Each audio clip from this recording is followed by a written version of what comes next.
Agir pour l'environnement est une association de mobilisation citoyenne qui a été créée il y a près de 25 ans et qui mène des campagnes d'interpellation des décideurs politiques et responsables économiques sur des sujets extrêmement variés.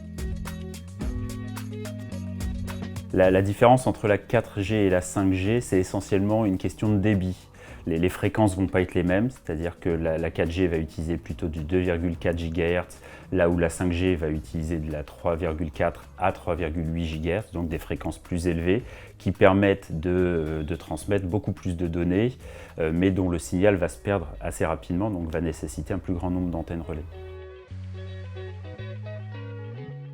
On fait une campagne contre la 5G pour plein de raisons, d'excellentes raisons. L'impact sanitaire lié à l'exposition aux ondes électromagnétiques qui irait sans doute en augmentant significativement, mais aussi l'impact sanitaire lié à l'addiction à la téléphonie mobile. On voit aujourd'hui que les adolescents âgés de 13 à 18 ans vont passer près de 6h40 devant un écran et avec la 5G, vraisemblablement, ça ira en augmentant encore. Est arrivée la question de l'impact énergétique, climatique et en matière de ressources, prédation des ressources et matériaux.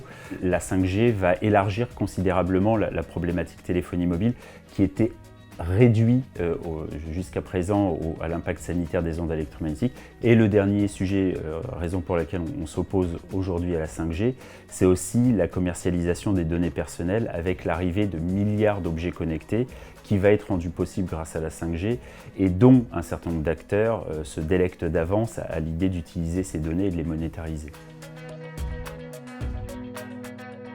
Il y a plein d'actions et c'est ça qui est aussi intéressant avec la 5G.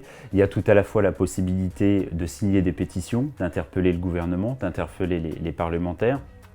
Mais la 5G est aussi pas seulement un standard de communication, mais aussi une infrastructure avec des antennes relais qui vont être installées localement. Et donc, le mode d'action à privilégier aujourd'hui, c'est l'interpellation des élus locaux qui peuvent prendre des moratoires, qui peuvent faire pression sur les opérateurs pour obtenir une installation raisonnable, responsable et surtout, avant toute chose, obtenir de la part des opérateurs une étude d'impact qui permet de bien identifier les risques éventuels et surtout évidemment un débat public nous permettant de poser entre parties prenantes les arguments sur le type de progrès que nous souhaitons. Il est quand même assez invraisemblable qu'on puisse aujourd'hui développer des technologies sans la moindre étude d'impact énergétique, climatique et environnementale. Ce qu'on voit aujourd'hui dans les pays comme la Corée du Sud ou la Chine, la 5G est le vecteur de développement d'applications, notamment dans la rue, qui sont pour l'essentiel de la vidéosurveillance avec reconnaissance faciale.